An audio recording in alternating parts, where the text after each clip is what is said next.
Hello everyone. तो बेटा हम पढ़ रहे हैं sexual reproduction and flowering plants, जिसमें लास्ट वीडियो में हमने पढ़ा था पोलन ग्रेन और उसका स्ट्रक्चर।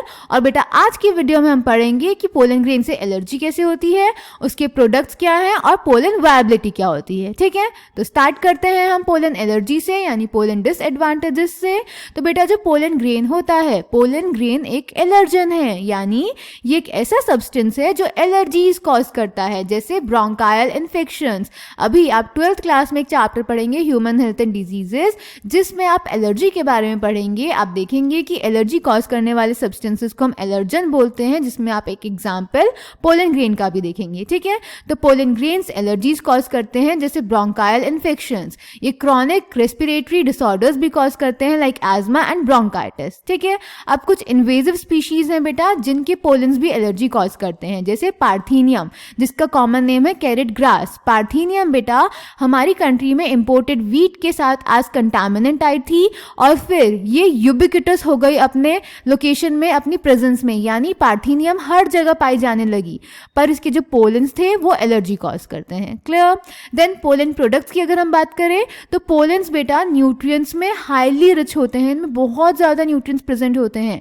तो इनको हम एज सप्लीमेंट्स यूज करते हैं in the form of pollen tablets and pollen syrups. Even athletes और रेस हॉर्सेस की परफॉर्मेंस इंक्रीज करने के लिए भी पोलन ग्रेन्स यूज होते हैं। Clear?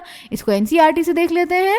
So pollen grains of many species cause severe allergies and bronchial afflictions in some people, often leading to chronic respiratory disorders like asthma, bronchitis, etc. It may be mentioned that Parthenium or carrot grass that came into India as a contaminant with imported wheat has become ubiquitous in occurrence and causes pollen allergy.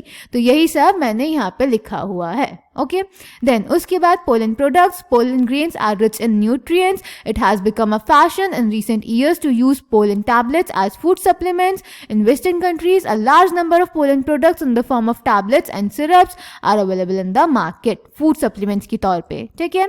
Then pollen consumption has been claimed to increase the performance of athletes and race horses. ये सब कुछ हम discuss कर चुके हैं बेटा। ठीक है, देन उसके बाद यहाँ पे हमें एक डायग्राम दिया हुआ, एक फिगर दी हुई है जिसमें हमें पोलन प्रोडक्ट्स दिखाए हैं टैबलेट्स और सिरप की फॉर्म में।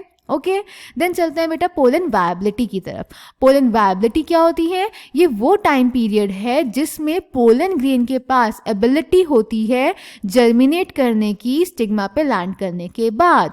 सो period for which pollen grain retains ability to germinate after landing on stigma is known as pollen viability. अब ये बेटा हाईली वेरिएबल होती है, अलग अलग स्पीशीज में अलग अलग टाइम के लिए होती है, अलग अलग फैक्टर्स पे डिपेंड करती है, लाइक टेम्परेचर एंड ह्यूमिडिटी। जैसे कि सीरियल्स की हम बात करें लाइक राइस एंड व्हीट, तो उनकी वायबिलिटी सिर्फ 30 मिनट्स की होती है। और अगर हम फैमिली रोजेसी, जिसका मेंबर है रोज, लेग्यूमिनेसी, पल्सेस, सोलेनेसी, हमारा पोटैटो, टमाटो, ब्रिंजल, इनकी पोलन वायबिलिटी बहुत मंथ्स की भी होती है। क्लियर? देन एक चीज होती है बेटा पोलन बैंक्स। इसमें क्या होता है, हमने पढ़ा था कि पोलन ग्रेन की आउटर वॉल होती है एक्साइन, जो कि स्पोरोपोलन की बनी होती है, जो कि बहुत रेजिस्टेंट मटेरियल है, उसको डिग्रेड करने वाली एंजाइम भी अब तक हमें कोई नहीं मिली है। तो उसकी हेल्प से हम पोलन ग्रेन्स को प्रिजर्व करके रख सकते हैं with the technique known as cryopreservation. इसमें हम लिक्विड नाइट्रोजन में -196 डिग्री सेल्सियस टेम्परेचर पे पोलन ग्रेन्स को प्रिजर्व करके रखते हैं। ठीक है, क्यों प्रिजर्व करके रखते हैं? ताकि हम उन्हें फ्यूचर में यूज कर सकें आर्टिफिशियल हाइब्रिडाइजेशन में या किसी और पर्पस के लिए। ओके, देन इसको एनसीईआरटी से देख लेते हैं। So when once they are shed, pollen grains have to land on the stigma, सबको पता है, before they lose viability if they have to bring about fertilization. How long do you think the pollen grains retain viability? तो सबकी अलग अलग होती है। The period for which pollen grains remain viable is highly variable and to some extent depends on the prevailing temperature and humidity. In some cereals such as rice and wheat, pollen grains lose viability within 30 minutes of their release, and in some members of Rosaceae, Leguminaceae and Solanaceae, they maintain viability for months. अभी मैंने आपको बताया यही सब।